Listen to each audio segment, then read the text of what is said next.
So the greatest thing that you can do to increase the number of clicks onto your listing to give you an at-bat to be able to convert that customer is to change your hero image. And when I say A/B testing, let me explain a little bit more about what I mean. Because if you get into the mindset of the Amazon customer who's looking at a detail page and they see a ton of different options that are out there.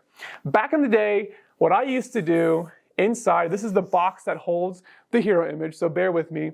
If I was selling a tube of shampoo back in the day, here's what I used to do.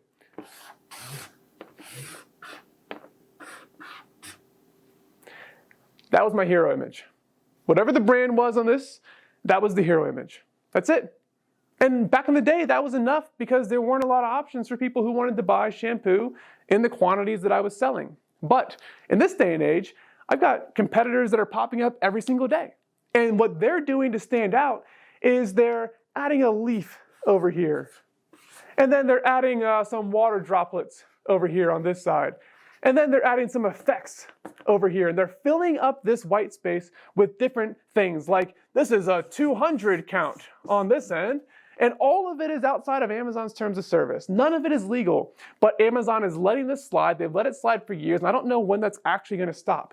So for the time being, you doing things like this to your hero image is paramount. That you add a design, you fill up this white space, you find a way to add something in there that's going to catch that person's attention. Now, pro tip.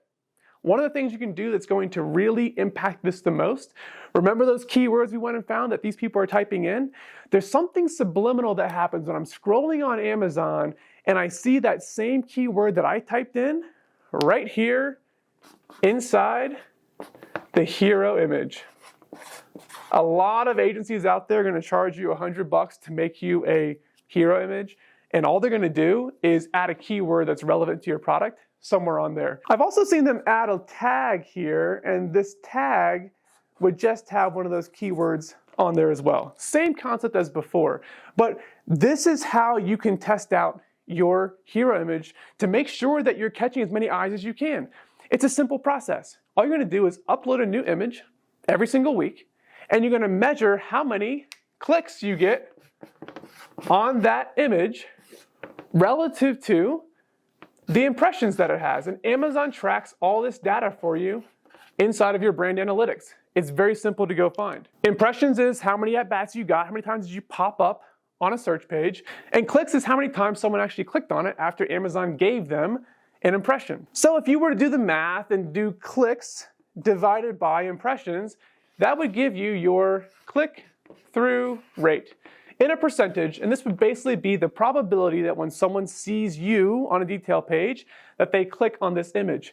So all you're gonna do is weekly change up your hero image and track the CTR that comes, the click-through rate that comes for each week, and over an 8-week period or a 12-week period, see which one performs the best.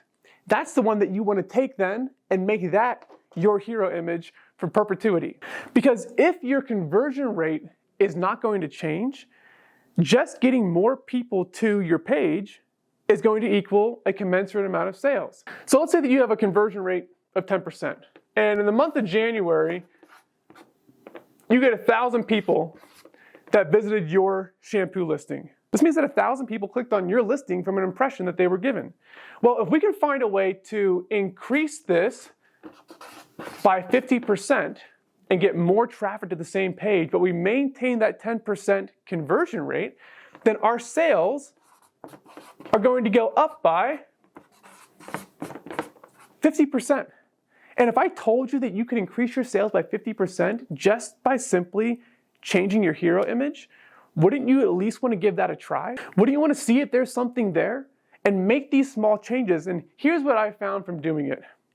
There is an incremental difference on every single image that you have, because something subliminally is going on in your customer's brain and it makes them either want to click or not click based on what they see in that image.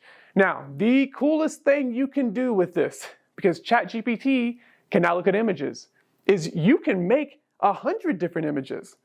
And you can go back to your persona that we made and ask your persona to rate the images on a scale of 1 to 10 individually, or ask them to pick their top 10.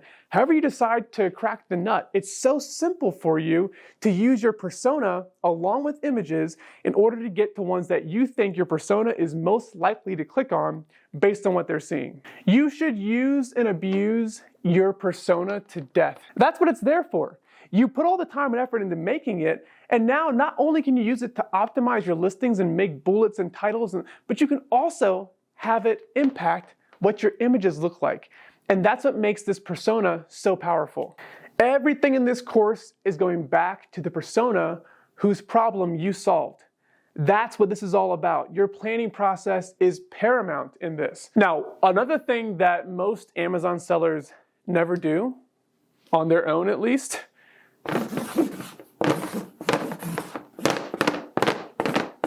audit. Nobody wants to check their work. It's kind of like when you're in high school and you wrote a paper and the teacher says, all right, it's time for us to do our proofreading time.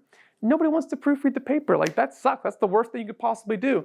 If you don't have it in you to audit your own listings, maybe you can have your persona audit your listings for you. You want to see how simple this is? This is crazy. I did this morning just for fun. I'm not going to do the whole prompt. I'm just going to show you the actual prompt in ChatGPT. I came to ChatGPT and I said, act like an Amazon agency owner and review this listing for me. And I just gave it a URL. Now, it couldn't read the URL. I don't know why, but it wasn't smart today. So instead, I just input a screenshot of the listing. I didn't give it any more information than that. I didn't scroll down to the bullets. I literally just gave it a screenshot of the listing. Now, it gave me some information about it, which is cool that it can read images and all that, but that's not where the magic happens. The magic happens when we say, oh yeah, that persona that we made, let's have the persona review this ASIN instead of having ChatGPT review the ASIN, because the persona is who we solved the problem for. They probably have some specific information for us. So I said, I'm going to give you information about a specific customer avatar, and I'd like you to give me feedback on this listing based on the customer, along with 3 suggestions for improvement. Let me know when you're ready for the info. I always do that. I don't know why. I wanted to know that it's ready. Okay, so I'm just going to copy and paste in that information again into the system. And here's what it's going to give us back on this. Time-strapped Aaron's persona, actual feedback on the screenshot. Now, I could have actually copied and pasted in the bullets, copied and pasted into the title, given it every single image individually. I didn't do that. I just gave it a screenshot. You see how simple this is? Like, Aaron works for me whenever I feel like it now, because I put the time and effort into making Aaron. Now, you can see this has a strong critique on my listing. I'm actually going to copy and paste this and send this to my creative director so that she knows what Aaron had to say about her listing. There's room for improvement on any listing that you look at to make sure that it actually fits the right persona. Now, for our business, we use a panel of personas because it's not just one person like Aaron who buys from us. We have 8 different avatars that buy from us. So our panel of 8 is actually what goes to create these listings. So we have to find a way to speak to this entire panel of personas that we have of people that we know buy our product. We can't speak 100% to each of them. We have to hit elements for all of them. Now, I won't bore you with Aaron's thoughts on this, but I'll show you one more thing that you can do. It's my favorite thing to do with personas, by the way, and that's to ask ChatGPT, hey, what is time-strapped Aaron's most likely objection to this product?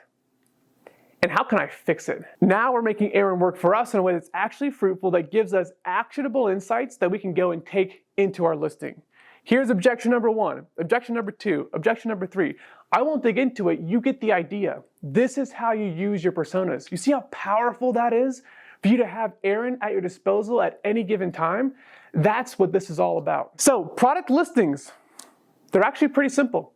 Don't overthink the product listing. You've got tools at your disposal. You can use Jungle Scout, you can use Helium 10, you can use Smart Scout, but make sure you're using the avatar of the persona that you created, because that's what's going to help you get better information than just raw data that you get from those research programs. Back in the old days, I had to go figure this stuff out on my own. I had to think about the customer's perspective and what we could possibly do to speak to them a little bit more in the listing and tweak up the bullets, and you don't have to do that anymore. You can go right to your ideal customer and ask them, hey, what would I change on this listing to make you want to buy more from me? Or nay, to compel you to buy from me. The game is literally that simple now. And the more effort you put into creating the perfect persona, the easier it's going to be for you to have the perfect listing.